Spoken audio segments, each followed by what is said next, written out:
ইল্লাল্লাহ লা ইলাহা যার দিলে আছে আমার আল্লাহর ভয়, যার দিলে আছে আল্লাহর ভয়, যার দিলে আছে আল্লাহর ভয়। আল্লাহ আল্লাহ সব সময়, যার দিলে আছে আল্লাহর ভয়, যার দিলে আছে আল্লাহর ভয়।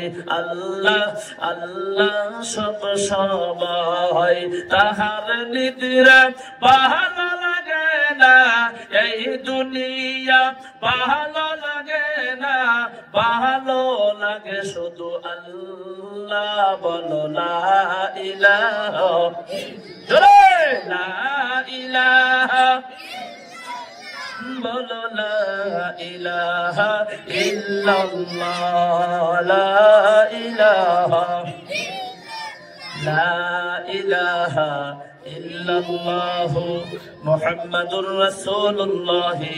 সকলেই বলেন সাল্লাল্লাহু আলাইহি ওয়াসাল্লাম। আমার বন্ধুগণ, খারাপ পাইতেছেন আপনারা? কথা বলেন, খারাপ পাইতেছেন? খারাপ পাইলে কি বলবেন যে খারাপ পাই? এক ধর্মসভায় যায় বলছি, ভাই খারাপ পাইতেছেন নাকি গো? পিছন থেকে একটা লোক লাভ দিয়া দাঁড়ায়া গেল, দাঁত কিরমিরাইয়া বলে, খারাপ পাই না, বয়ান করেন। আমি মনে মনে ভাবলাম, লোকটা তো ভালো খারাপ পাইতেছে দেখি গো। পরে ভালো করিয়া খবর নিয়ে দেখলাম, মানুষটা তার বাড়িতে তার স্ত্রীর সাথে রাগারাগি করিয়া ধর্মসভায় এসেছে। মানে বাড়িতে তো পারেই নাই, ধর্মসভায় আসিয়া আমারই সাথে রাগ করে। এবার রাগারাগি আছে ভাই, এবার কথা বলেন না, রাগারাগি আছে। তাহলে একবার চিল্লাইয়া জোরে বলেন সুবহানাল্লাহ। অনেকেই সুবহানাল্লাহ বলে নাই, পিছনের যুবকরা তো যে বইছে ওইভাবেই আছে। ভাই আর একবার সুবহানাল্লাহ বলবেন, আর লক্ষ্য করবেন আপনার নিকটে যেই ব্যক্তি বসে আছে তিনি সুবহানাল্লাহ বলে কি বলে না। যদি না বলে তাহলে মনে করবেন তার বাড়িতেই গন্ডগোল। একবার চিল্লাইয়া জোরে বলেন সুবহানাল্লাহ। নারে তাকবীর। বন্ধুগণ আমার, তাহলে জোরে বলেন সুবহানাল্লাহ বলাই লাভ না লোকসান? আরো জোরে বলেন, লাভ না লোকসান? আমরা সকলেই জোরে জোরে বলবো, বলেন ইনশাআল্লাহ। আমার বন্ধুগণ, যাই হোক বলতেছিলাম, পরের দিন আবু জেহেলের মাথার মধ্যে বন্ধু কোট কোট কোট কোট করে কামড়ায়। মনে আছে না গো মুসলমান বন্ধুগণ আমার?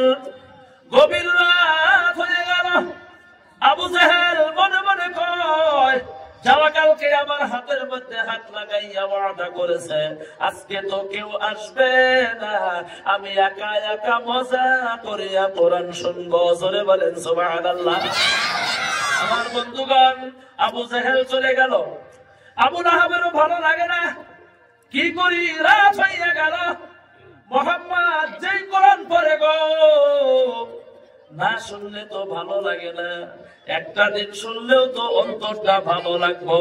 আমার বন্ধুগণ, আবু লাহাব বন্ধু চিন্তা করলো কেউ তো যাবে না, আবু জেহেল তো যাবেই না, কারণ তিনি হইল লিডার। আমি আজকে একা একা মজা করিয়া কোরআন শুনবো। আবু জেহেল চলে গেল, আবু লাহাবও চলে গেল, উতবা সাইবাও চলে গেল, আবু সুফিয়ানও চলে গেল। কিন্তু বন্ধুগণ, একজন গেল, আর একজন জানে না।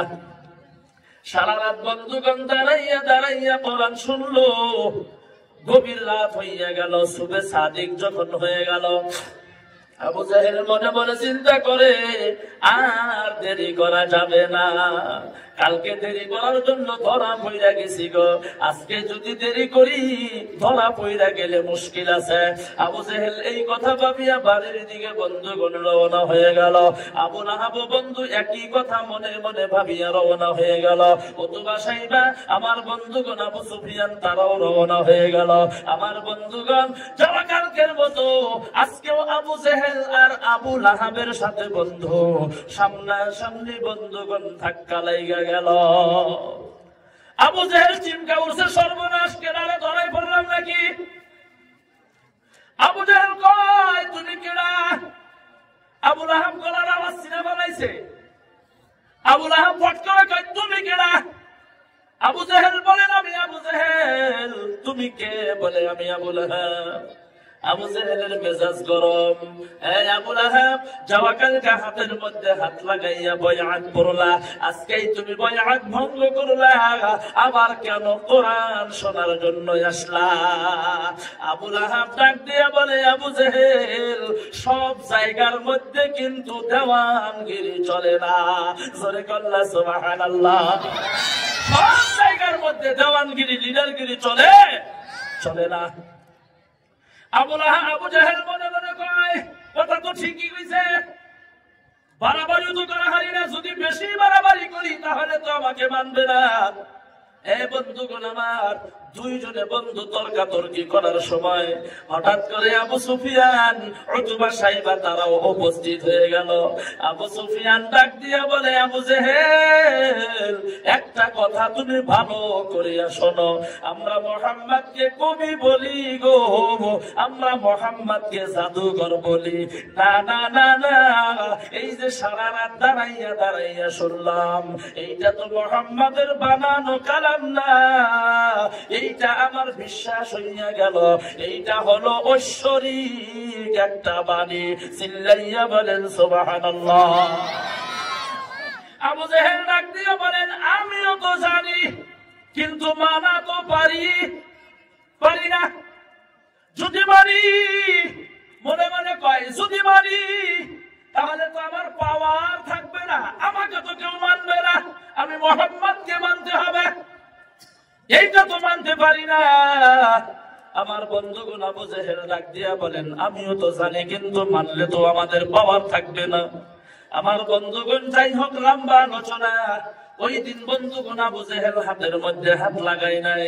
আবু জেহেল ডাক দিয়া বলে, আবু লাহাব, উতবা সাইবা, তোমরা ভালো করে শোনো, যাওয়া কালকে হাতের মধ্যে হাত লাগাইয়া ওয়াদা করলাম, তওবা করলাম, জীবনে কোরআন শুনবো না, আজকে আমরা আসলাম, তার মানে এই ওয়াদা আমার তোমার থাকবে না। আমরা কি করি, একটা লিখিত কাগজ বানাই, লিখিত বানাইয়া রাখি, কারণ আজকে যদি আমরা লিখিত না রাখি গো, আমাদের পরের যে জেনারেশন আসবে তারা কোরআনের পক্ষে থাকবে, তারা কোরআন শুনবে, তারা কোরআনের মাহফিলে যাবে, তারা কোরআনকে সম্মান করবে, তারা কোরআনকে তাজিম করবে। গতিকে আমরা লিখিত কানুন একটা বানাই। আবু লাহাব বলেন, ভালো কথা, লিখিত কানুন বানানো হোক। আল্লাহ কোরআনের মধ্যে কথাটা তুলিয়া দিছে, ওদিকে যাব না, লম্বা হবে। আমার বন্ধুগণ, আবু জেহেল লিখিত কানুন বানাইয়া গেল, আমাদের পরের জেনারেশন যাতে কোরআনের পক্ষে না থাকে। আমার বন্ধুগণ, মুসলমান ভাইয়েরা, আল্লাহ রাস্তায় ক্ষমা চাইয়া নিলাম, আল্লাহ রাস্তায় বন্ধুগণ মাফ চাইয়া নিলাম। আমার বন্ধুগণ, আজকে তেনারকুটি নীল বানাত মাদ্রাসার উন্নতি কল্পে জলসা, আজকে তেনারকুটি নীল বানাত মাদ্রাসার মধ্যে কোরআনের মাহফিলের আয়োজন করা হয়েছে।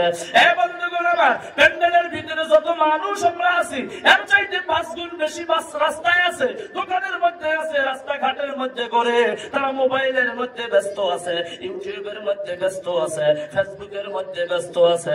আমার বন্ধুগণ, দ্বিতীয়বার আবারও ক্ষমা চেয়ে নিলাম, খারাপ পাবেন না, মাফ করবেন বন্ধুগণ আমার। যারা এখনো মাহফিলে আসে নাই, আমার তো মনে হয় তারা অন্য কেউ না, তারা হইলো ওই যে আবু জেহেলের খালাতো ভাই, মামাতো ভাই, চাচাতো ভাই, ফুফাতো ভাই। একবার চিল্লাইয়া জোরে বলেন, কথা ঠিক কি নয়? জোরে বলেন, কথা ঠিক কি নয়? আমার বন্ধুগণ, তাহলে তুমি কোরআন কেন শোনো না? যেই কোরআন আল্লাহ নাজিল করেছে, তাহলে তুমি কোরআনের মাহফিলে কেন আসো না? এই কোরআন আল্লাহ তাআলা পাথরকে দিয়েছিল, পাথর বন্ধুগণ সহ্য করতে পারেন নাই, নেবেন না। আমার বন্ধুগণ লম্বা কথা, আল্লাহ তাআলা পবিত্র কোরআন মানুষের উপরে অবতীর্ণ করলো, আল্লাহর নবী সাল্লাল্লাহু আলাইহি ওয়াসাল্লামের উপরে নাযিল করিয়া দিল। বন্ধু, আজকে সেই কোরআনের মাহফিল, তুমি কেন রাস্তার মধ্যে ঘোরাফেরা করো? কোরআন পড়তেও জানো না, কোরআন শুনতেও তোমার মন চায় না। কেমন যুবক তুমি? কোরআনের মাহফিলে গেলেই তোমার নেকি, তুমি কেন মাহফিলের মধ্যে আসতে চাও না?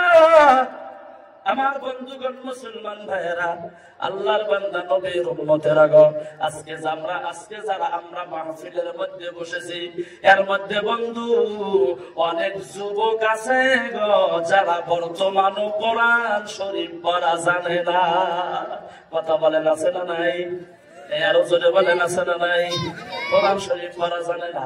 আমার বন্ধুগণ, বর্তমান যে জেনারেশন উঠিয়া আসতেছে, 5 বছর 7 বছরের যে ছেলে মেয়ে আছে, আমার বন্ধুগণ, আমরা যারা গার্জিয়ান আছি, তাদেরকেও আমরা কোরআন শিক্ষা দেওয়ার জন্য বন্ধুগণ চেষ্টাও করি না। আমার বন্ধুগণ, মুসলমান ভাইয়েরা বলবেন, কেমন করে চেষ্টা করলাম না? ও বন্ধুগণ আমার, সকালবেলা আপনাদের এই ফুলবাড়ি থানার গলিতে প্রাইভেট স্কুল আছে না নাই গো? কথা বলেন, আছে না নাই? প্রাইভেট স্কুল আছে। আমার বন্ধুগণ, বয়ান লম্বা করবো না, সংক্ষিপ্ত বলেই শেষ করব। প্রাইভেট স্কুল আছে বন্ধুগণ আমার, ওই প্রাইভেট স্কুলে দেখবেন সকালবেলা 8টা থেকে 9টার মধ্যে বন্ধু একটা তামাম ভিড় লাগিয়া যায়। বাবা মা যারা আছে, ছোট বাচ্চাকে হাতের মধ্যে ধরিয়া ব্যাগটা কাঁধের মধ্যে লইয়া স্কুলে লইয়া যায়। আবার যদি রাস্তার সামনে বন্ধু স্কুল হয়, রাস্তার মধ্যে দেখবেন একটা সাইনবোর্ড লাগাইয়া দেয়, উন্মুখত স্কুল আছে, গাড়ি লাহে লাহে বন্ধুগণ চালাবো। এরকম থাকে না নাই গো? আবার দেখবেন ওই 5 বছর 6 বছরের ছেলে নাই বা মেয়েকে লইয়া মা বেলা 12টা 1টা পর্যন্ত স্কুলের মধ্যে বসিয়া থাকে। ও মা, এখানে বসে আছেন কেন? বলে, আমার সন্তান স্কুলে পড়ে, বাড়িতে যান, যখন ছুটি হবে তখন আসিয়া নিয়ে যাবেন। বলে, আমি যদি বাড়িতে যাই গো, আমার সন্তান থাকবে না, শুধুমাত্র কান্দিব, সেই জন্য ছুটি পর্যন্ত আমি এখানে বসিয়া থাকা লাগে। সারাদিন বসিয়া থাকে, বাড়িতে আসে না। এটা বুক ফিক্স হবো না, খালি রাইবাজার ফোটার দলে। হ্যাঁ বন্ধুগণ আমার, বাড়িতে আসে না, সারাদিন বসিয়া থাকে। কেন? বলে, আমার সন্তানকে আমি স্কুলে দিছি। আমার বন্ধুগণ, যখন পরীক্ষা আরম্ভ হয়, বাবা মা ওই সন্তানকে দেখবেন অফার দিয়া দেয়, তুমি যদি ক্লাস ইউকেজি থেকে যদি 1-এ উঠতে পারো, তোমাকে আমি একটা ছোট্ট সাইকেল কিনা দিব। ভালো নাম্বার নিয়ে যদি পাস করতে পারো, এরকম অফার দেয় না, দেয় না গো? কথা বলেন, দেয় না, দেয় না? ও বন্ধুগণ আমার, এবার করেন কেমন? আগে থেকে লাগান লাগছিল, লাস্ট টাইম লাগান কেন? অসুবিধা পেপার দেওয়ান দিছিল, ন্যাশনাল মেশে বক্তাগুলো দেয়। তাড়াতাড়ি টাইট করেন। ও বন্ধুগণ আমার, মুসলমান ভাইয়েরা, দেখবেন ওই সন্তানের মা স্কুলের মধ্যে বসিয়া থাকে। কেন থাকে জানেন? অফার দিয়ে যায়, তুমি যদি এই ক্লাসের থেকে ওই ক্লাসে ভালো নাম্বার নিয়ে পাস করতে পারো, তোমাকে মোবাইল কিনা দিব। ম্যাট্রিক যদি ভালো নাম্বার নিয়ে পাস করতে পারো, তোমাকে আইফোন কিনা দিব। এমন অফার দেয় না, দেয় না গো? এ কথা বলেন, দেয় না, দেয় না? 8টা থেকে 9টার মধ্যে আমার বন্ধুগণ স্কুলের মধ্যে ভিড় লাগে। কেন লাগে? আমার সন্তান উচ্চ শিক্ষায় শিক্ষিত হব। ও বন্ধুগণ আমার, মুসলমান ভাইয়েরা, আপনি একটু আগে বলেছিলেন, প্রথমে প্রশ্ন করেছিলাম, বলেন তো দুনিয়ার মধ্যে সব থেকে দামি গ্রন্থর নাম কি? আপনারাই বলেছিলেন কোরআন। আমার বন্ধুগণ, তাহলে কোরআনের শিক্ষা বাদ দিয়া স্কুলের মধ্যে দৌড়াইলেন কেন? কথাটা কিন্তু উল্টা বুঝবেন না, কথাটা ভালো করে শোনেন, তারপরে বলবেন। আমি আপনার সন্তান শিক্ষিত হোক, এইটা কোনোদিন চান না। কারণ আমার মেয়ে আছে, আমারও ছেলে আছে। আমার সন্তান শিক্ষিত হোক, বড় ডক্টর হোক, ইঞ্জিনিয়ার হোক, ডিসি হোক, এসপি হোক, আমার বন্ধুগণ এডিসি হোক, আইএস হোক, আমার বন্ধুগণ বিজ্ঞান সাহিত্যিক দার্শনিক হোক, অ্যাডভোকেট হোক, ম্যাজিস্ট্রেট হোক, এইটা আমার মনের মধ্যে তামাম চায় আমার সন্তান বড় একজন মানুষ হয়ে যাক। তাহলে আপনাকে আমি নিষেধ করব কেন? আমার বন্ধুগণ মুসলমান ভাইয়েরা, কথাটা হলো এখানে আপনার সন্তানকে লইয়া যদি আপনি স্কুলের মধ্যে সারাদিন সময় দিতে পারেন, সকালবেলা ফজরের পর আধা ঘন্টার জন্য কি কোনোদিন আপনি মা বাবা মক্তবে নিয়ে গেছেন? কথা বলেন, গেছেন গো? অফার দিছেন কোনোদিন? মা তুমি যদি নুরানি কায়দা যদি খতম করতে পারো তোমাকে 50 টাকা দিব, কোনোদিন অফার দিয়েছিলেন? মা তুমি যদি আম্মা পড়া শেষ করো, কোরআন শরীফ ঝরঝরা পড়তে পারো, তাহলে তোমাকে আমি একটা মোবাইল কিনে দিব, কোনোদিন দিয়েছেন অফার? না, এইটা দেন নাই। স্কুলে যদি ভালো নাম্বার নিয়ে পাস করতে পারো তোমাকে ওটা দিব, ওটা দিব, অফার দিয়ে দিলেন। কিন্তু বন্ধুগণ আমার, আপনি বলছেন কোরআন পৃথিবীর মধ্যে সব থেকে দামি গ্রন্থ। ও বন্ধুগণ আমার, মুসলমান ভাইয়েরা, মা স্কুলের মধ্যে বেলা 12টা 1টা পর্যন্ত বসিয়া থাকে। ও মা, ভালো আপনার সন্তান ডক্টর ইঞ্জিনিয়ার হোক, ভালো কথা, কিন্তু একটা কথা, আপনার সন্তানকে কি আপনি কোরআনের শিক্ষা দেন? মা ডাক দিয়া বলে, হুজুর টাইম নাই। কি নাই? টাইম নাই। কেন টাইম নাই? জোহরের পরে একটা টিচার রাখেন, হুজুর রাখেন, 2000 টাকা মাসে দরমহা দেন। কয় হুজুর জোহরের পরে ঘুমায়, আসরের পরে রাখেন, কয় খেলাধুলা করে, মাগরিবের পরে রাখেন, কয় হুজুর ওই সময় ইংরাজি টিচার আসে। তাহলে এসার পরে রাখেন, বলে ঘুমায়। ফজরের পরে রাখেন, কয় ঘুম থেকে উঠতে 8টা বাজে। তাহলে টাইম কই কোরআন শিক্ষা দেওয়ার জন্য? আমার বন্ধুগণ মুসলমান ভাইয়েরা, আমি কিন্তু স্কুলের উল্টা না, আমারও একটা প্রাইভেট স্কুল আছে, আমার নিজস্ব স্কুল আমি করতেছি। আমার বন্ধুগণ, যত প্রাইভেট স্কুল গ্রামে গঞ্জে হবে গো, আমাদের ছেলে মেয়েরা কত উচ্চ শিক্ষায় শিক্ষিত হব। স্কুল হোক, এইটা আমিও সাপোর্ট করি। আমার বন্ধুগণ, যত স্কুল আছে, এক একটা স্কুল বন্ধুগণ বিএ পর্যন্ত হোক নাই বা বিএসসি পর্যন্ত হোক, আমার বন্ধুগণ মুসলমান ভাইয়েরা এমএ পর্যন্ত হয়ে যাক, অসুবিধা নাই। আমার বন্ধু স্কুল দরকার আছে, আমাদের ছেলে মেয়েদেরকে শিক্ষা দেওয়ারও দরকার আছে। ডক্টর ইঞ্জিনিয়ার বানানোর প্রয়োজন আছে, এলএলবি বানানোর প্রয়োজন আছে, বিজ্ঞান বানানোর প্রয়োজন আছে, ডিসিএসপি বন্ধুগণ বানানোর জন্য প্রয়োজন আছে। কিন্তু বন্ধু, আমি এখানে একটা উদাহরণের মাধ্যমে আপনাকে বলবো, আপনার সন্তান ডক্টর বানান, আমার অসুবিধা নাই, ইঞ্জিনিয়ার বানান অসুবিধা নাই, এলএলবি বানান অসুবিধা নাই, ডিসিএসপি বানান অসুবিধা নাই। কিন্তু বন্ধুগণ আমার, আপনার সন্তানকে সকালবেলা আপনি যখন পান্তা ভাত খাবেন, পান্তা ভাত বোঝেন তো, পান্তা ভাত খাওয়ার সময় বন্ধু আপনি প্রথমে কাঁচা পেঁয়াজটা কামড়ায়া খান। কাঁচা পেঁয়াজটা খায় না মানুষে? পান্তা ভাত খাওয়ার সময় কাঁচা পেঁয়াজটা কামড়ায়া খান। তারপরে লোকের মুরগি খান, ব্রয়লার মুরগি খান, খাসির মাংস খান, উটের মাংস খান, মহিষের মাংস খান, আপনি যাই খান না কেন, গলা দিয়া বিকাল বেলা যখন ঢেক বাড়াইবো, কিসের গন্ধ বাড়াইবো? এ কথা বলেন, কিসের গন্ধ বাড়াইবো? পেঁয়াজের গন্ধ বন্ধুগণ বাড়াইবো। আমি উদাহরণের মাধ্যমে বুঝাইয়া দিলাম, আপনার সন্তানকে ডক্টর বানানোর আগে আমার বন্ধুগণ প্রাথমিক শিক্ষাটা কোরআনের শিক্ষা দিয়ে দেন। ইঞ্জিনিয়ার বানানোর আগে প্রাথমিক শিক্ষাটা কোরআনের দিয়ে দেন। অর্থাৎ আপনি যাই বানান না কেন, সকালবেলা পান্তা ভাতের সাথে কাঁচা পেঁয়াজটা খাওয়াইয়া দেন। তারপরে ডক্টর বানান, ইঞ্জিনিয়ার বানান। আপনার সন্তান যত বড় মানুষ বানান না কেন গো, আল্লাহর ঘরের মধ্যে যখন আযান হবে, আপনার সন্তান নামাজ বাদ দিয়া থাকতে পারে না। কোরআনের শিক্ষা দেওয়ার পর আপনার সন্তান যদি বড় ইঞ্জিনিয়ার হয়, আমার বন্ধুগণ জীবনে কোনোদিন ঘুষ খাইতে পারে? একথা বলেন, পারে? কোরআনের শিক্ষা দেওয়ার পর আপনার সন্তান যদি এলএলবি হয়, আমার বন্ধুগণ জীবনে কোনোদিন ঘুষ খাইতে পারে না। গতিকে বন্ধুগণ আমার, আপনার সন্তানকে উচ্চ শিক্ষায় শিক্ষিত বানান। আমারও মনে চায় আমার সন্তান উচ্চ শিক্ষায় শিক্ষিত হোক, কিন্তু প্রাথমিক শিক্ষাটা বন্ধু আমরা কোরআনের শিক্ষা দিয়ে দিব। একটু জোরে বলেন না ইনশাআল্লাহ? বন্ধুগণ আমার, আমরা কে কে কোরআনের শিক্ষা প্রাথমিক দেওয়ার জন্য রাজি? আল্লাহকে 2টা হাত উত্তোলন করিয়া দেখাইয়া দেন। নারায়ে তাকবীর।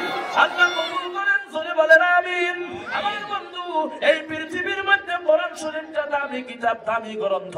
আমার বন্ধুগণ, এই কোরআন শরীফের মধ্যে কোনো ভুল নাই। ও বন্ধুগণ আমার, একটা কথা বলবো, মোহনদাস করমচাঁদ গান্ধী ওরফে মহাত্মা গান্ধী দেখছেন আপনারা? 10 টাকার নোটের মধ্যে আছে, 100 টাকার নোটের মধ্যে আছে, 50 টাকার নোটের মধ্যে আছে, 500 টাকার নোটের মধ্যে আছে। ও বন্ধুগণ আমার, এই মোহনদাস করমচাঁদ গান্ধী ওরফে মহাত্মা গান্ধী জীবনে যত লেখাপড়া করেছেন, আমার বন্ধুগণ একটা কিতাব জীবনে তিনি বিক্রি করেন নাই, ঘরের ভিতরে জমা করিয়া রাখতো, একটা কিতাব বিক্রি করতো না। আমার বন্ধুগণ, কিন্তু বন্ধু যত কিতাব অধ্যয়ন করেছেন, কিছুগুলা কিতাব ছেঁড়া, কিছুগুলা কিতাবের কভার নাই, কিছুগুলা কিতাবের মলাট নাই, একটার উপরে আর একটা যত্ন করে রেখে দিয়েছে রে বন্ধু। ও মুসলমান ভাইয়েরা, কিন্তু সমস্ত কিতাবের উপরে আল্লাহ তাআলার পবিত্র কোরআন তিনি যত্ন করে রেখে দিয়েছে। আমার বন্ধুগণ, একদিন ওই করমচাঁদ গান্ধীর বাড়িতে বন্ধু 2-3-4 জন বন্ধু চলে গেল। ঘরের ভিতরে ঢোকার পর যাইয়া দেখে ঘরের ভিতরে অগণন কিতাব, কিতাবের কোনো হিসাব নাই। কিন্তু বন্ধু কিছুগুলা কিতাব ছেঁড়া, কভার নাই, মলাট নাই, কিন্তু সমস্ত কিতাবের উপরে এমন একটা কিতাব আছে গো, কাপড় দিয়া যত্ন করিয়া পেছায় রাখিয়া দিছে। বন্ধুরা ডাক দিয়া বলে, মোহনদাস করমচাঁদ গান্ধী বন্ধু, তোমার ঘরের ভিতরে অনেকগুলা কিতাব দেখলাম, কিন্তু সমস্ত কিতাব, কিছুগুলা কিতাবের কভার নাই, কিছুগুলা কিতাব ছেঁড়া, সমস্ত কিতাবের উপরে এইটা কি কিতাব তুমি রাখছো, যেই কিতাবটা তুমি কাপড় দিয়া পেছায় যত্ন করে রেখে দিয়েছ? ও বন্ধুগণ আমার, মোহনদাস করমচাঁদ গান্ধী ওরফে মহাত্মা গান্ধী তার 2 চোখ দিয়া সার করে পানি বাহির হইয়া গেল। বন্ধুরা ডাক দিয়া বলেন, বন্ধু কি ভুল করলাম, তুমি কান্দো কেন? ডাক দিয়া বলেন, আমি কান্দি তার কারণটা হলো, দুনিয়ার মধ্যে আমি যত কিতাব অধ্যয়ন করেছি, দুনিয়ার মধ্যে যত কিতাব আমি স্টাডি করেছি, প্রত্যেকটা কিতাবের প্রথম পেজের মধ্যে লেখা আছে, লিখকে লিখে দিয়েছেন, রাইটারে লিখে দিয়েছেন, আমার লেখার মধ্যে ভুল থাকতে পারে গো, নিচে ঠিকানা দিয়া দিলাম, তোমরা জানাইয়া দিবা, আমি সংশোধন হওয়ার জন্য চেষ্টা করব। জোরে বলেন, থাকে না? থাকে না? আমার বন্ধুগণ, মহাত্মা গান্ধী ডাক দিয়া বলে, বন্ধু তোমরা শোনো, এইটা এমন একটা কিতাব, যেই কিতাবের প্রথম পেজের মধ্যে লেখা আছে, দালিকাল কিতাবুল লা রাইবা ফিহি। এইটা এমন একটা কিতাব, যেই কিতাবের মধ্যে কোনো সন্দেহ নাই। আমার বন্ধুগণ, আবারও অনুরোধ করব, আমরা মুসলমান, আমাদের ধর্মগ্রন্থের নাম হইল পবিত্র কোরআন। আপনার সন্তানকে যত বড় ডক্টর, ইঞ্জিনিয়ার বানান, যত বড় উচ্চ শিক্ষায় শিক্ষিত বানান, আমি নিষেধ করব না, নিষেধ করারও প্রয়োজন নাই, কারণ আমারও মনে চাই উচ্চ শিক্ষায় শিক্ষিত হওয়ার জন্য। কিন্তু বন্ধুগণ আমার, প্রাথমিক শিক্ষাটা আপনি কোরআন শরীফের দিয়া দিবেন। জোরে বলেন না ইনশাআল্লাহ? আগামীকাল যখন আপনি মারা যাবেন গো, আপনার সন্তান আপনার জানাজার নামাজটা পড়াবে। আমার বন্ধুগণ, বুজুর্গানে দিনগুন বলেছেন, এইটা আমার কথা না, বুজুর্গদের কথা বলছি। সন্তান যদি বাবার জানাজার নামাজ পড়ায়, মায়ের জানাজার নামাজ পড়াই গো, আসসালামু আলাইকুম ওয়া রাহমাতুল্লাহ, ডাইনের দিকে সালাম ফিরাবে, বামের দিকে সালাম ফিরানোর আগে ওই সন্তানের মা বাবার জীবনের গুনাহ আমার আল্লাহ মাফ করিয়া দিব। কিন্তু বন্ধুগণ, বর্তমান যে যুবক বন্ধুরা আছে, জানাজার নামাজ পড়ান পারবো কি? একথা বলেন, পারবে কি? 00000 জিরো। এই বন্ধুগণ আমার, বর্তমান যুবক জেনারেশন, খারাপ পাবেন না, ক্ষমা চাইলাম, মাফ চাইলাম। আমার বন্ধুগণ ভালো করিয়া ওযুটাও বানাইতে জানে না। কথা বলেন, আছে না নাই গো? নামাজ পড়তে পারে না, নামাজ পড়ে তো বন্ধু নামাজের মধ্যে কথা বলে। ধুবড়ী ডিস্ট্রিক্টে ধর্মসভায় গিয়েছি, মাগরিবের আযান দিয়া দিল, মসজিদে চলে গেলাম, 1 রাকাত চলে গেল, দ্বিতীয় রাকাতে নিয়াত বান্ধিছি। আমার নিকটে যে যুবক দাঁড়ানো আছে, আমার বন্ধু দেখি রিংটোন বাজতেছে, ক্রিং ক্রিং, মোবাইলে ফোন আসিয়া গেল। আমি মনে মনে ভাবলাম আমার তাই আসলো নাকি, দেখি না আমার না। আমার নিকটে যে যুবক লং প্যান্ট শার্ট পরিধান করা, পকেটের থেকে মোবাইলটা বাহির করিয়া রিসিভ করিয়া বলে, হ্যালো নামাজে আছি, পরে ফোন করো। কথা কয় না নামাজ হবো, কথা কয় না নামাজ হবো গো। ভূগোলে যারা ছিল তারা খরলত করে এসেছে। আমার তো মাথায় পাগড়ি জুব্বা লাগাই দেয়, মুখ্য অতিথি আমি। এখন আমি আসলি মানুষের খবর দেখছা, মুখ্য অতিথি আসলি আসবার চাইলাম না, পরিস্থিতি বাধ্য করে হারাইছে। খুব কিরমির ধরছি, আসলো না, কিন্তু বন্ধু মারা গেছে। উপায় নেই, পরিস্থিতি বাধ্য করছে। নামাজের মধ্যে হ্যালো নামাজে আসি, পরে মাইল এটা নামাজে পাওয়া যাবো গো। এক মুক্তাদি না ইমাম সাহেব নামাজ পড়াইতেছে, এশার নামাজ সূরা ফাতিহা পড়তেছে, আলহামদুলিল্লাহি রাব্বিল আলামিন আর রহমানির রহিম মালিকি ইয়াউমিদ্দিন ইয়্যাকা না'বুদু ওয়া ইয়্যাকা নাস্তাঈন সূরা পড়তেছে। হঠাৎ করে এশার নামাজের টাইমে লাইনটা চলে গেছে। লাইন যায় না, কথা কয় না, লাইন যায় না, নামাজের মধ্যে লাইন যায় না, লাইনটা চলে গেছে। পিছনে একটা মুক্তাদি ফট করে কয় হ্যাঁ, লাইন গেছে ফট করে কয় হ্যাঁ, কথা কয় নামাজে হ্যাঁ আছে, নামাজের মধ্যে কয় হ্যাঁ। এই হইল আমাদের যুবতীদের অবস্থা। নামাজ পড়তে জানেন না, রোজা রাখতে জানেন না। যদি বলা যায় রোজা কয়টা আছে, লেখা হুজুর 15টা ভাঙছি আর 15টা থাকি নাই, তার মানে একটা থাকে না। ওযু জানে না। কালকে যদি তোমার বাবা মারা যায়, তুমি কেমনে জানা যায় তারাই? তোমার মা যদি মারা যায়, তুমি কি ভাইয়া দোয়া করবা? আরে যুবক, একটু দিনের পথে আসেন। আপনার মতো যুবক দুনিয়ার মধ্যে অনেক আছে, যারা নাকি বর্তমান তাবলীগ জামাতের জিম্মাদার হয়ে গেছে। আপনার মতো যুবক অনেক আছে, 5 ওয়াক্ত নামাজ আদায় করে, অন্যান্য জনকে শিক্ষা দেওয়ার জন্য চেষ্টা করতেছে। তুমি পারো না কেন? তুমিও যুবক, তারাও যুবক। ওযু বানাইতে গেলে তুমি আগে পাও দাও, তারপরে মাথা দাও। বাড়ির বগলে এক যুবক বিয়া করবো, ফোন করছে, হুজুর আইসেন কে? আমার দেখ পালাইতেছে। ভালো কথা, আইসেন একটু কি কিমান ধরবো, কওয়া না হারলে হেল্প করে দেও বলে যায়। এমনি মানুষকে হুজুর করে বিয়াত করো, কয় না 120 জর্দাপান খাইতে পাই, কালেকশন করে করে খায় না, বাজে না তো। মোটরসাইকেল একটু জোরে চালাইলি কব যে পাঞ্জাবির কাপড় পিছনে ফর না করলে কি আর জোরে চালাবার জীবনে? যাইবেন কোন দিকে, সেদিকে যাই, ওই দিকেই দোষ। জোরে আইনে গেলি কয় টাওয়ার পাইছে, লাহে লাহে গেলি কয় হাই দেখাইছে গো। আলা ঠাট্টা করে মস্কারি করে মানুষে কয়। জোরে বলেন, কয় না কয় না? জোরে বলেন, বলে না বলে না? এটা কেন বলে? হাত তোলেন তো। আল্লাহ বলে তো 2-3 জন আছে। জোরে কয় সুবহানাল্লাহ। আমার বন্ধুগণ, এটা মানুষের মস্কারি করে কয়। যুবক এক দেখবার গেছি, যা গেছি ভাই কালিমা জানো? কয় জানি। ওযু জানো? কয় জানি। নামাজ পড়ো? কয় মধ্যে মধ্যে। ওযুর ফরজ কয়টা? কয় এটা তো জানি না। ভাই কথা কন তো, ওযুর ফরজ কয়টা? এটাও জানে না। দেখছেন, 2-3 জনে জানে, বাকি সব জিনিস। ভাই ওযুর ফরজ কয়টা? 4টা। জোরে কোন কয়টা? আরো জোরে বলেন, কয়টা? 4টা। কি কি? কয় হুজুর 4টাই জানি না। কি কি কহম? বললাম তাহলে দেখবার এসে যদি প্রশ্ন করে তুমি জবাব দিবা কি? তাহলে এক কাম করো, এখন 4টা কি কি যদি বইলা দেয়, বলে নাও থাকতে পারে। যদি জিজ্ঞাসা করে যে কি কি, আমি তখন একটা হাত নিয়ে মুখের মধ্যে এই বাইবা করবো। তুমি কইবা 1 নম্বরে মুখ দেওয়া, 1 নম্বরে মুখ দেওয়া। হুজুর ভালো বুদ্ধি দিছে। বললাম হাতা গোছামো আর নামাবো, তখন কইবা 2 নম্বরে হাত দেওয়া। হুজুর বলিয়া বুদ্ধি। তাহলে আইসি খালি দেখবার নিয়ে বহাম নামাজ দেখবার দিকে আইসে। আইসা জিজ্ঞেস বাবা কালিমা জানো? জানি। ওযু জানো? কয় জানি। নামাজ পড়ো? মধ্যে মধ্যে পড়ি। ওযুর ফরজ কয়টা? মনে মনে ভাব আছে না কিছু করে? ওযুর ফরজ কয়টা? আমি যে বলে দিছি এটা ভাবেই নাই। এই না জিজ্ঞেস জানি না বসছে। কয় 4টো। আমি মনে মনে গেলাম তোমার বাবা হনে যাইবে, দেখা যাবে কি কি খালি জিজ্ঞেস করুক। ফাট করে জিজ্ঞেস বাবা ওযুর ফরজ 4টা কি কি? আর কহারে না, খালি টেনশন করে আমাকে দেখে। আমি সালাম করি না, যুবক বলতেও পারে না। 1 মিনিট 2 মিনিট পরে দেখি যুবক গাইবে গেছে। চিন্তা করলাম যদি আর একটা করে, সর্বনাশ। ফট করে হাত তুলে নিয়ে মুখের মধ্যে বের করলাম। যুবক কয় 1 নম্বরে মুখ দেওয়া, 1 নম্বরে মুখ দেওয়া, 1 নম্বরে মুখ দেওয়া।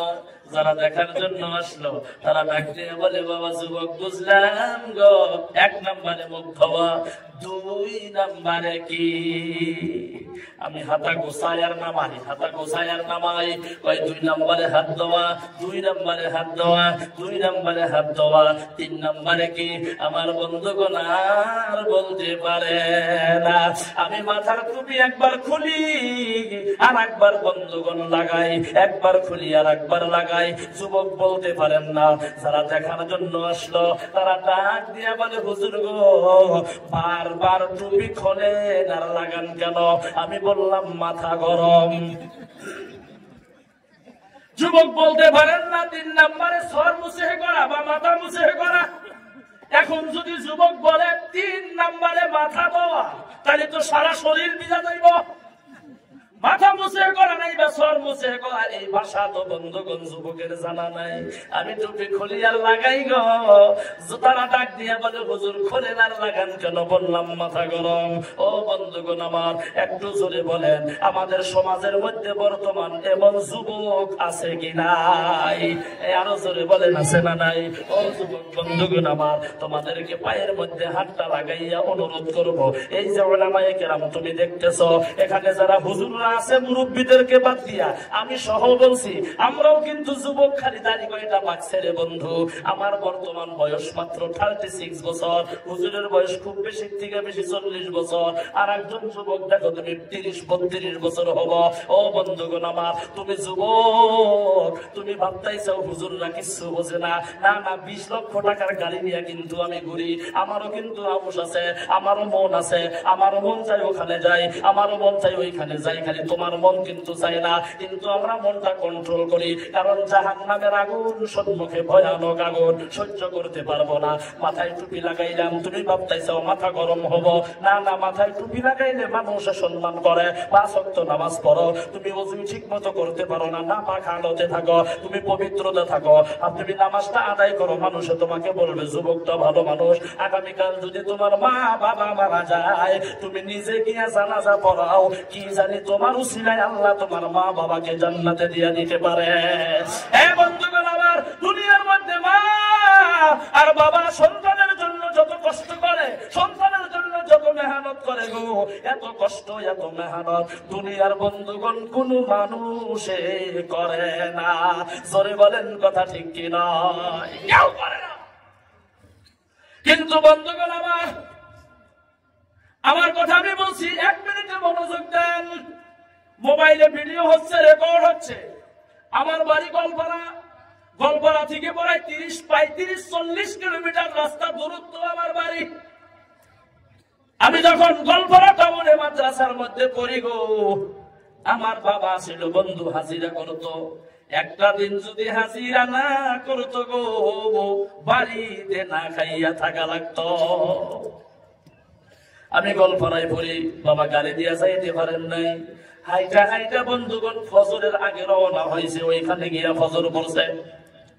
নামাজের পর পকেটের মধ্যে হাতটা ঢুকাইয়া মাত্র 20 টাকা দিয়া দিছে। বাবা থাকো যাই না, বাবা চা খাইয়া যান। বলে টাইম নাই। বলে কেন? আমি যাইয়া হাজিরা ধরা লাগবো। আবার হাইটা হাইটা রওনা হয়েছে। কামের যাইতে যদি কোনোদিন দেরি হইয়া গেছে গো, অন্যান্য কামলারা বাবাকে তামাম গালি গালাজ দিয়েছে। ও বন্ধুগণ আমার, বাবা কিচ্ছু বলেন নাই, 2 চোখ দিয়ে জার জার করে পানি ছাড়ছে আর আল্লাহর কাছে দোয়া করছে, আল্লাহ আমার আব্দুল খালিককে মাদ্রাসায় দিছি, যে যত কথাই বলুক না কেন আমি কোনো জবাব দিব না। আমার আব্দুল খালিককে তুমি কবুল ও মঞ্জুর করিয়া নিও। হ্যাঁ বন্ধুগণ আমার, বাবা মাকে তুমি কেমনে কষ্ট দাও? যেই মা বাবা দোয়া করলে তুমি বড় মানুষ হইয়া যাইবা, যেই মা বাবা যদি বদদোয়া করে তুমি ধ্বংস হইতে টাইম লাগবে না। তুমি যদি দুনিয়ার মধ্যে সম্মান অর্জন করতে চাও, মা বাবার সাথে তুমি ভালো ব্যবহার করো। আর যদি দুনিয়ার মধ্যে তুমি ধ্বংস হইতে চাও গো, মা বাবার সাথে তুমি খারাপ আচরণ করো। ও বন্ধুগণ আমার, বাবার সাথে ছোটবেলায় বাজারে গিয়েছিলে বন্ধু, বাবা মিষ্টি খাবো বাবা খাওয়াইতো, পরোটা খাবো বাবা খাওয়াইতো। বাবা আপনিও খান, কই না ভাত খেয়ে এসেছি বাবা খাই নাই।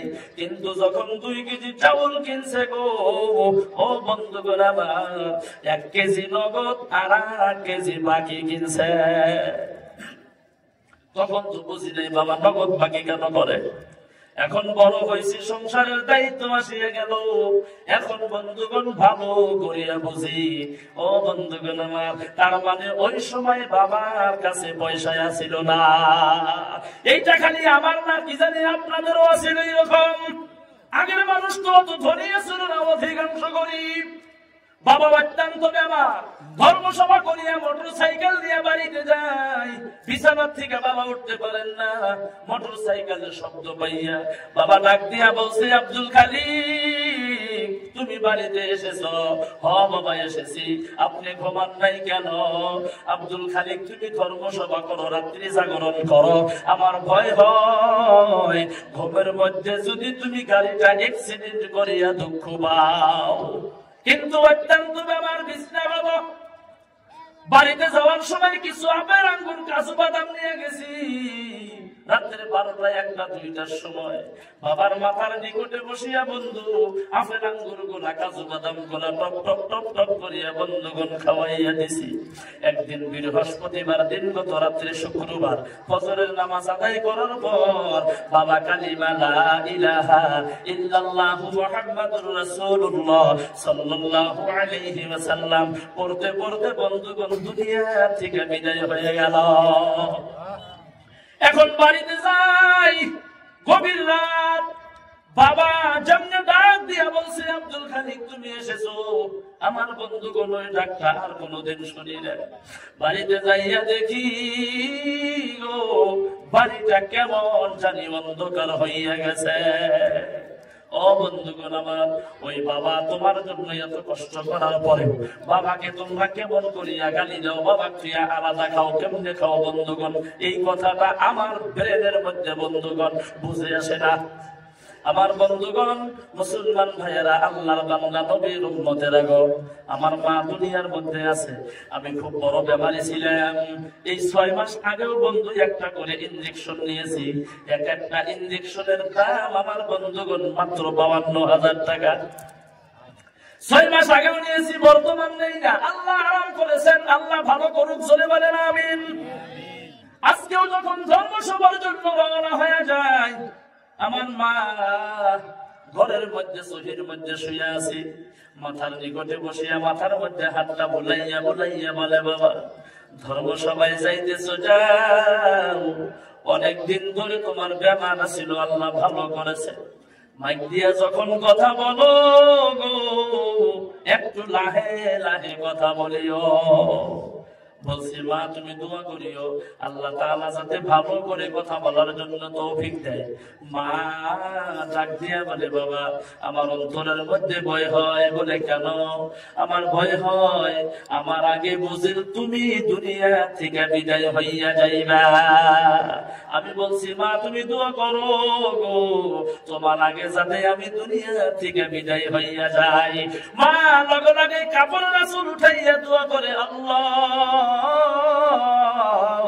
আমার আব্দুল খালিক যদি আমার আগে দুনিয়া থেকে বিদায় হইয়া যায়, আমার জানাজার নামাজ কে পড়াবে?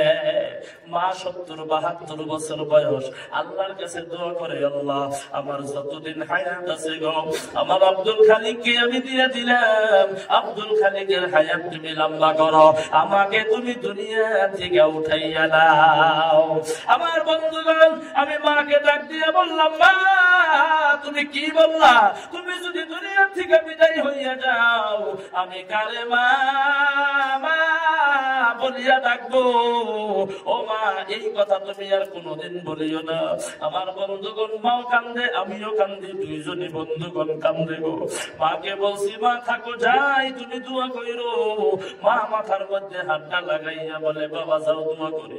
রওনা হয়ে গেলাম। কিছু দূর আসার পর মা দৌড়াইয়া আসিয়া হাতটা ধরিয়া বলে, বাবা তুমি অনেক দূর যাইতেছো, যাও, তুমি তো মুসাফির হইবা।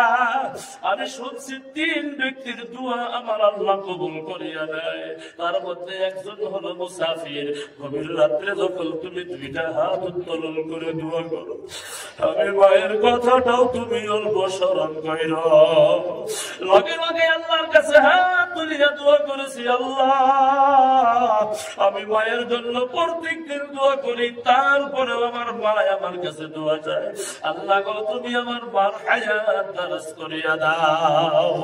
আমার বন্ধুগণ গাড়িতে উঠেছি, মাকে বললাম যাই, আমার স্ত্রী আছে, আমার সন্তান আছে। আমার বন্ধুগণ কিছু কিছু মানুষ গাড়ির নিকটে দাঁড়ানো, গাড়ির মধ্যে বসা। আমার বন্ধু গাড়ি স্টার্ট দিয়ে রওনা হয়ে গেলাম। আমার বন্ধুগণ কিছু দূর যাওয়ার পর পিছনের দিকে তাকাইয়া দেখি কেউ নাই, কেউ নাই, সকলেই চলিয়া গেছে। কিন্তু দরদের মা গাড়িটা যত দূর পর্যন্ত দেখা যায় গো, ওই গাড়ির দিকে তাকাইয়া তাকাইয়া দেখতো কাপড় দিয়া দিয়া দুই চোখের পানি গুলা মোচন করত। বন্ধুগণ আমার, এই দরদের মা, দরদের বাবা, আমি মক্কা মদিনায় 3 বার আপনাদের দুয়ায় গিয়েছি, আল্লাহ নিয়েছে। আমার মাকেও আমি সাথে নিয়ে গিয়েছিলাম, বাবাকে নিয়ে যাইতে পারি নাই, দুনিয়া থেকে বিদায় হইয়া গেছে। আমার বন্ধুগণ মক্কায় গেলাম, মদিনায় গেলাম গো, দুনিয়ার কত মানুষ দেখলাম রে বন্ধু, কত দেশের মানুষ দেখছি, কিন্তু দরদের মা বাবার মতো চেহারাওয়ালা মানুষ একজনও দেখতে পাইলাম না। কত মানুষে ডাক দেয় হুজুর আব্দুল খালিক, এত সুন্দর ডাক, কিন্তু বন্ধুগণ আমার মা বাবা যত মধুর সুরে ডাক দিত, অত সুন্দর ডাক বন্ধুগণ আজকে পর্যন্ত কারো পাইলাম না। আমার বন্ধুগণ সন্তান যদি কোথাও যায়, আমার বন্ধু মা বাবার মনের মধ্যে শান্তি নাই। সন্তানের যদি কিছু হয় গো, কেউ জানার আগে আগে জানে বন্ধুগণ মা। ও বন্ধুগণ আমার, ওই দরদের মা দরদের বাবা অনেকের অন্ধকার কবরের মধ্যে চলিয়া গেছে। আমার বন্ধুগণ একটা বার আল্লাহকে হাত দেখাইয়া দেন, কার কার মা নাই অন্ধকার কবরে, নাইবা কার কার বাবা নাই অন্ধকার কবরে, আল্লাহকে হাত উত্তোলন করিয়া দেখাইয়া দেন। হাত নামাবেন না, নামাবেন না। কার কার দাদা দাদি নাই হাত তোলেন, কার কার নানা নানি নাই হাত উত্তোলন করেন। আল্লাহ মাহফিলের মধ্যে অনেকের মা অনেকের বাবা অন্ধকার কবরে চলিয়া গেছে, অনেকের দাদা দাদি কবরে চলিয়া গেছে, নানা নানি নাই। আল্লাহ মাহফিলের মাধ্যম থেকে গভীর রাত্রে দোয়া করে, আল্লাহ গো তাদেরকে তুমি জান্নাতুল ফেরদাউস নসিব করো, বলেন আমিন। ও বন্ধুগণ আমার, মুসলমান ভাইরা, আমি আর লম্বা করব না, গভীর রাত হয়ে গেল, প্রায় 12টা বাজে। আমার বন্ধুগণ মুসলমান ভাইরা, ওই দরদের মা যার যার অন্ধকার কবরে চলে গেল রে বন্ধু, ওই মায়ের মাগফিরাতের জন্য নাইবা বাবা অন্ধকার কবরে চলে গেল, ওই বাবার মাগফিরাতের জন্য মা আছে বাবা নাই, বাবা আছে মা নাই, নাইবা মা বাবা দুইজনই অন্ধকার কবরে, নাইবা মা বাবা দুইজনই দুনিয়ার মধ্যে জীবিত জিন্দা। আমার বন্ধুগণ মুসলমান ভাইরা, ওই মা বাবার মাগফিরাতের জন্য রে বন্ধু আমি একজন আল্লাহর বান্দা চাইবো, আর লম্বা করব না, কষ্ট দেব না। আমি ওয়াদা দিয়ে দিলাম, আমি লগে লগে হাত উত্তোলন করে দোয়া করব। আমার বন্ধুগণ যাতে আল্লাহ আপনার মা বাবাকে মাফ করিয়া জান্নাতে দিয়ে দেয়।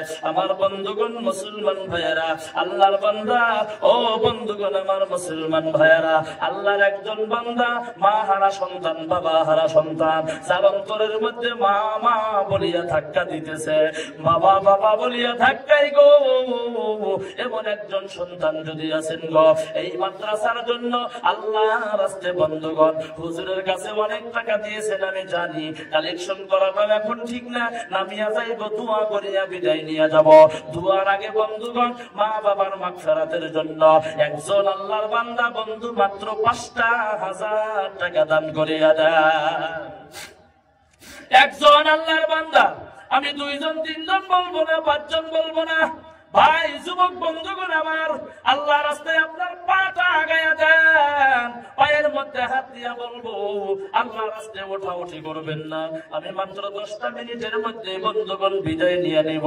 আপনি যদি পয়সা দিতে পারেন দিবেন, না দিতে পারেন কোনো অসুবিধা নাই, কারণ আপনার টাকা আপনি না দিলে কেউ জোর করে বন্ধুগণ নিতে পারবো না। কিন্তু একটা কথা মনে রাখবেন, দেনেওয়ালা মালিক আল্লাহ, নেনেওয়ালা মালিক হইলেন আমার আল্লাহ। আল্লাহ ধনীকে গরিব বানাইতে পারে গো, গরিবকে আমার আল্লাহ ধনী বানাইতে পারে। কবি বলেন নদীর পার ভাঙ্গে ও পার করে, এই তো নদীর খেলা, নদীর পার ভাঙ্গে ও পার করে, এই তো নদীর খেলা। সকাল বেলা ধনী রে তুই, ফকির সন্ধ্যা বেলা। জোরে বলেন কথা ঠিক কি নয়? ও বন্ধুগণ আমার, আল্লাহ রাস্তায় বন্ধু পায়ের মধ্যে হাতটা লাগাইয়া দিলাম। যুবক বন্ধু, মুরব্বিয়ানে কেরাম, একটা মানুষ বন্ধু ওঠাউঠি করবেন না। পয়সা দিলে দিবেন, না দিলে নাই।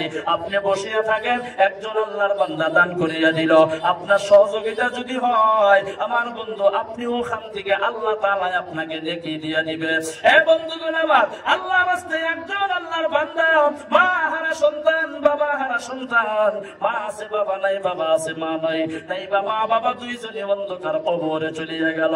আমার বন্ধুগণ, আল্লাহ রাস্তায় একজন আল্লাহর বান্দা, আমার বন্ধু মাত্র 5,000 টাকা দেনেওয়ালা দাঁড়ান যে হুজুর গো, আমি এই মাদ্রাসার জন্য, আমার মা বাবার মাগফিরাতের জন্য আল্লাহ রাস্তায় 5,000 টাকা দান করিয়া দিব। একজন আল্লাহর বান্দা, স্টেজের থেকে হোক নাই বা প্যান্ডেলের ভিতর থেকে হোক, আমার বন্ধুগণ, আল্লাহ রাস্তায় বন্ধু কোন বান্দা যদি আছেন গো, মা হারা বাবা হারা সন্তান, নাই বা মা বাবা দুইজনে দুনিয়ার মধ্যে আছে, ওই মা বাবার সুস্থতার জন্য আল্লাহ রাস্তায় বন্ধুগণ আমার মাত্র 5,000 টাকা দেনেওয়ালা আমার বন্ধুগণ, আল্লাহ রাস্তায় একজন আল্লাহর বান্দা চলে আসেন যে হুজুর গো, আমি 5,000 টাকা আল্লাহ রাস্তায় দান করিয়া দিব। আমি লগে লগে হাত উত্তোলন করিয়া দোয়া করব, ওয়াদা দিয়া দিলাম, আল্লাহ তাআলা যাতে আপনার দান কবুল করে, মঞ্জুর করে, আল্লাহ তাআলা যাতে আপনার বাড়ির বালা মুসিবত দূর করে, ইনকামে বরকত দেয়, বাড়িতে বরকত দেয়, সংসারে বরকত দেয়, হায়াতে বরকত দেয়, জীবনে যৌবনে বরকত দিয়া দেয়, মালের মধ্যে বরকত দিয়া দেয়। জীবনে একবার আল্লাহ তাআলা যাতে আপনাকে মক্কা মদিনা সফর করার জন্য তৌফিক দিয়া দেয়। আমার বন্ধুগণ দোয়া করিয়া দিব, একজন আল্লাহর বান্দা চলে আসেন যে হুজুর গো, আমি 5,000 টাকা আল্লাহ রাস্তায় দান করে দিব। আছেন কোন আল্লাহর বান্দা? আসেন ভাই একটু মুসাফা করি।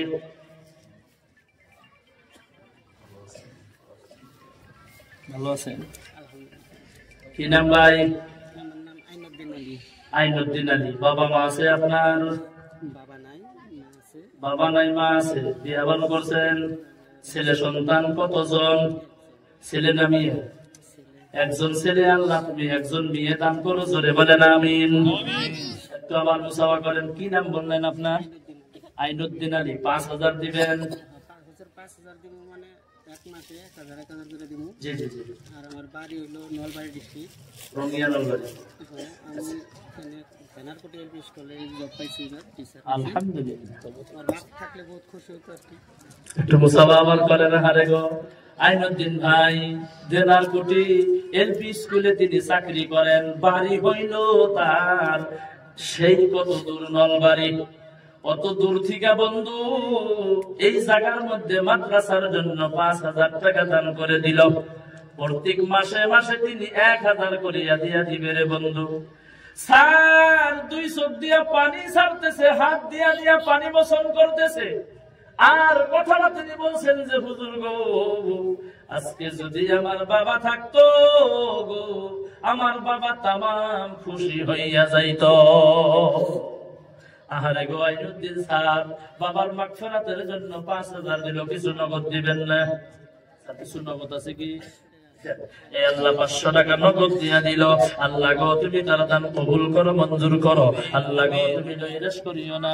আল্লাহ বসে আল্লাহ যে আশায় দিয়ে দিল, আল্লাহ গো তুমি তার মনস্কামনা বাসনা পূর্ণ করো। সবার জন্য দোয়া করবেন, তার লগে যেন আমার মা ইনশাআল্লাহ। হে আল্লাহ গো আসেন একটু হাত তুলে দোয়া করি। রব্বুল আলামিন, যদি মদিনার জমিনের মধ্যে জন্ম হইতাম, ডেইলি নয়, সপ্তাহে নয়, 15 দিনে নয়, মাসে নয়, 3 মাসে নয়, 6 মাসে একবার হইলে আল্লাহ তোমার হাবিবের কবর আমরা জিয়ারত করতাম। আল্লাহ আসামের জমিনে জন্ম নিয়েছি, টাকা নাই, পয়সা নাই, গরিব মানুষ, ভিখারির মতো কাঙ্গাল, মদিনায় যাইতে পারি না। আল্লাহ গো দেদার কুটিলিল বানাত মাদ্রাসার উন্নতি কল্পে মাহফিল থেকে আমরা সকলে মিলিয়ে সালাম দিলাম, আসসালাতু ওয়াসসালামু আলাইকা ইয়া রাসূলুল্লাহ। আমাদের সালাম তুমি নবীজির রওজা পাকে পৌঁছাইয়া দাও। আল্লাহ জীবনে একবার মক্কা মদিনা সফরের তৌফিক দিয়ে দাও। রব্বুল আলামিন মাহফিলের মধ্যে আল্লাহ আমি 5,000 টাকা চেয়েছিলাম। আল্লাহ গো আমি তো চিন্তায় পড়ে গিয়েছিলাম 5,000 টাকা বাহির হবে না, কিন্তু আল্লাহ গো তুমি তো ইজ্জতের মালিক, অত ইজ্জু মান তাশা ওয়া তুযিল্লু মান তাশা। ইজ্জতের মালিক আল্লাহ তুমি, ইজ্জতের মালিক ও আল্লাহ তুমি। এই আল্লাহ প্রথম নম্বরে আইনুদ্দিন ভাই, আল্লাহ গো নলবাড়ি ডিস্ট্রিক্টে বাড়ি, এখানে তিনি চাকরি করেন। বাবার মাগফিরাতের জন্য 5,000 টাকা দিয়ে দিল। এ আল্লাহ তার বাবা অন্ধকার কবরে চলিয়ে গেছে রে মাওলা। হে আল্লাহ বাবার কথা মনে করে হাত দিয়ে চোখের পানি মোচন করে বলে, বাবা যদি থাকতো আজকে তামাম খুশি হইয়া যাইত, সন্তান চাকরি করে। আল্লাহ গো আইনুদ্দিন স্যারের আব্বার কবরখানা তুমি জান্নাতের বাগান বানাইয়া দাও।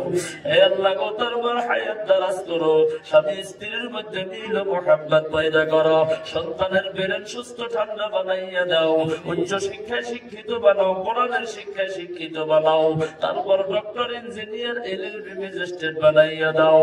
আল্লাহ জীবনে একবার মক্কা মদিনা সফর করার জন্য তৌফিক দিয়ে দাও বিরহমাতিকা ইয়া আরহামার রাহিমিন। নারায়ে তাকবীর, আরো জোরে নারায়ে তাকবীর। আমার বন্ধুগণ, মুসলমান ভাইরা, আল্লাহর বান্দা নবীর উম্মতেরা গো, কেডা ওমর আলী কো কমেডি হেডা, কেডা ভাই ওমর আলী, কেডা গো আপনি যে ব্যর্থ আছেন চলছি এটা ওমর ভাই গো, ওমর ভাই আছেন ভাই, ওমর ভাই আছে? হে আল্লাহ ওমর আলী ভাই